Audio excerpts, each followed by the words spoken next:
Fl-aħħar ġimgħat jidher li Fawdex bdiet drawwa ġdida kif id-diriġenza tal-Isptar Stewart id-dera ddeċidiet li tagħmel minn kollox biex tnaqqas is-servizzi li ngħataw b'xejn lil-Lawċin.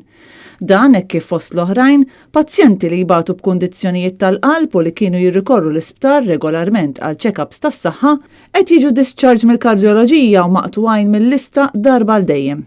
Lawċin li tkellmu ma' Net News kienu rrabjati ferm għal mod kif dawn m'għadhomx jingħataw is-servizzi li kienu jieħdu sa ftit ilu b'riskju serju għal saħħithom.